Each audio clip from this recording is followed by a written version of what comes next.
नमस्कार दोस्तों आज की डेट में जो सोशल मीडिया पे एक सवाल बहुत ज़्यादा पूछा जा रहा है कि एम्स की जो रिपोर्ट है, विसरा रिपोर्ट है, वो उसमें इतनी देरी क्यों हो रही है। जबकि किसी भी विसरा रिपोर्ट की जो जांच है वो मुश्किल से मुश्किल 1 हफ्ते का समय लगता है। जबकि यहाँ पर जो सुशांत की विसरा रिपोर्ट है उसे 2 हफ्ते से ज़्यादा का समय बीत चुका है। तो क्या कारण है कि जो रिपोर्ट जो है अब तक नहीं आई है। दोस्तों, विसरा रिपोर्ट में देरी का कारण भी मैं आपको बताऊंगा, लेकिन पहले ये जानना ज़रूरी है कि विसरा रिपोर्ट जो है होती क्या है। विसरा जो टेस्ट है, विसरा जो जांच है, वो होता क्या है। दरअसल जब किसी व्यक्ति की मौत होती है और सस्पिशियस मौत होती है तो उसकी बॉडी के जो इंटरनल पार्ट्स होते हैं ना, जैसे फेफड़े हो गए हैं, किडनी हो गई है, आंत है, तो इनके जो सैंपल लिए जाते हैं और उन्हें विसरा कहा जाता है। यानी फेफड़े, किडनी, आंत का जो सैंपल लिया जाता है वो विसरा कहा जाता है।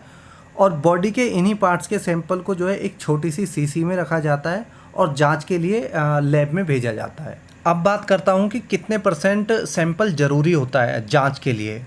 देखिए, एक सही जांच के लिए ज़रूरी है कि बॉडी के इन पार्ट्स का जो 70 से 90% सैंपल अवेलेबल हो जांच टीम के पास में, तभी जांचकर्ता जो है एक विश्वसनीय रिपोर्ट तैयार कर सकेगा। लेकिन गौर करने वाली बात यह है कि सुशांत के केस में ये जो सैंपल है, जहां 70 से 90% होना चाहिए, वहीं सिर्फ 20 से 25% मिले हैं। और वो 20 से 25% सैंपल भी पूरी तरह से जो है क्षतिग्रस्त है। क्षतिग्रस्त से जो मेरा आशय है, मतलब है, जो सैंपल दिए गए हैं वो कलेक्ट करते समय जो सावधानी बरतनी चाहिए वो सावधानी नहीं बरती गई थी, जिसकी वजह से अब जो विसरा रिपोर्ट है उसमें देरी हो रही है। लेकिन एम्स के एक डॉक्टर ने जो है मीडिया हाउस से बात करते हुए ये बताया है, मतलब क्लियर उन्होंने नहीं बोला है, उन्होंने एक हिंट दी है कि उनके पास में जो सैंपल है वो उससे एक रिपोर्ट तैयार कर सकते हैं, और रिपोर्ट तैयार ऐसी कर सकते हैं जिस पर भरोसा किया जा सकता है। यानी वो एक तरह से कह सकते हैं इस लायक हैं कि वो अभी भी एक अच्छी और भरोसेमंद रिपोर्ट तैयार कर सकते हैं।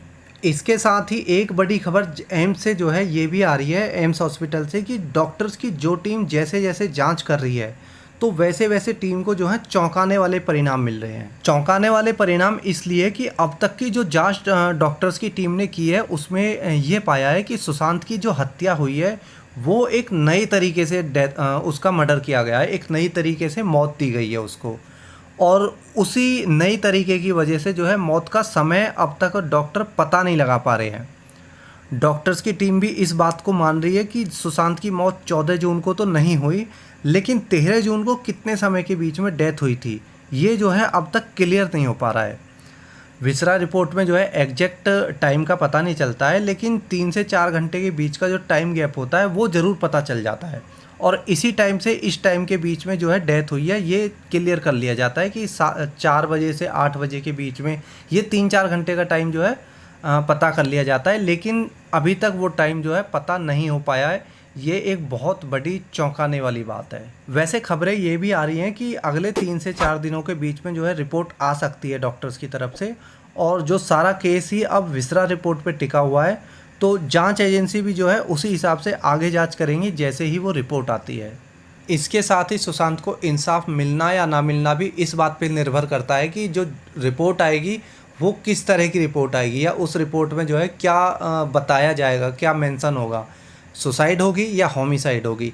अगर सुसाइड होती है तो सीधी सी बात है कि अब सुशांत को इंसाफ मिलना बहुत ज़्यादा मुश्किल हो जाएगा, और अगर होमिसाइड आता है तो यहाँ से केस जो है ना एक नई दिशा लेगा, और वो केस किस दिशा में आगे बढ़ेगा फिर आप जो है वो अंदाज़ा लगाना इस टाइम पे बहुत मुश्किल है।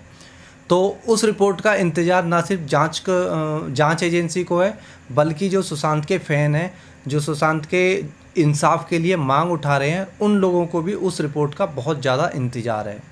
तो चलिए फिर देखते हैं वो रिपोर्ट 2-3 दिन में, 3 दिन में कब तक आती है। और अभी के लिए इतना ही है। जल्दी मिलता हूँ एक नई अपडेट के साथ में। धन्यवाद।